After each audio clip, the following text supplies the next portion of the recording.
All right, howdy y'all. We're out in the woods, still getting ready for deer season. We've got the lane shark on the tractor and we're clearing lanes. I'm gonna make this video to help you decide whether a lane shark is worth it or not. Let me show you what we're working against today. So this is a shooting lane.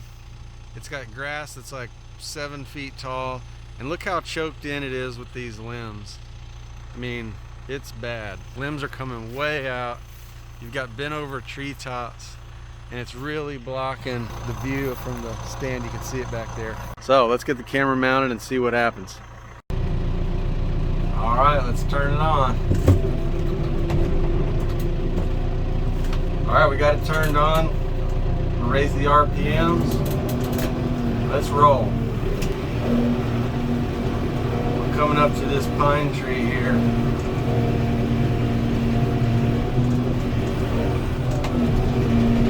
That thing's about, whacked it. That thing was about 5-6 inches around.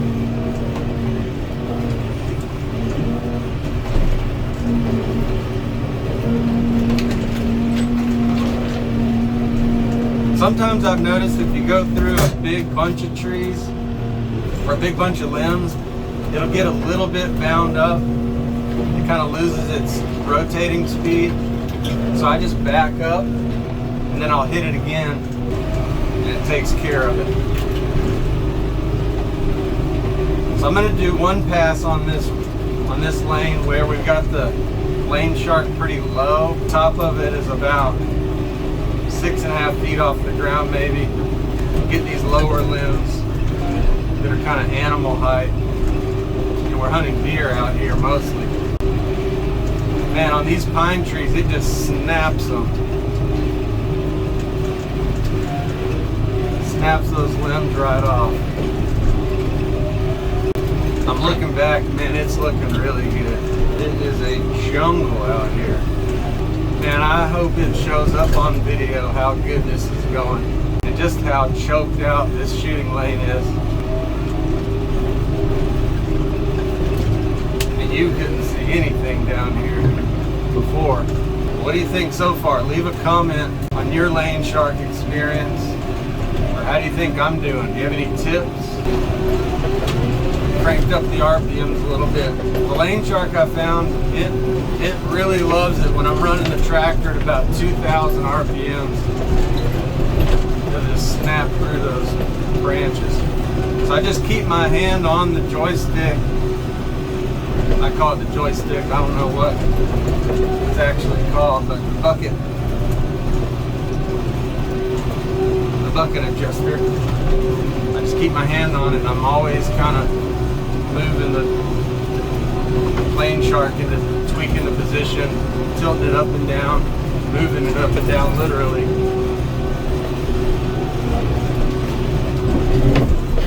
One thing that did make a difference for us after we first got it is we sharpened the blades. You know, the blades are supposed to be, I think, a little bit dull, like obviously not razor sharp.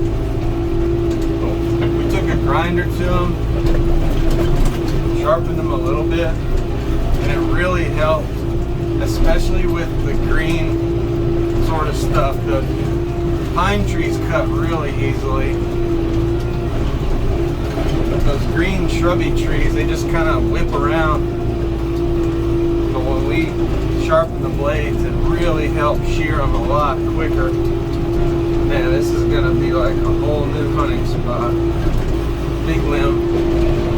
Oh, got it.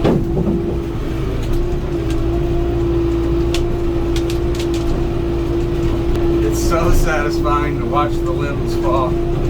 Sometimes these limbs, these little stragglers, will be the one that are blocking a deer when it's walking down here, walking right in front of him. You can't get a shot at it. Looks good now. Snapping them right off.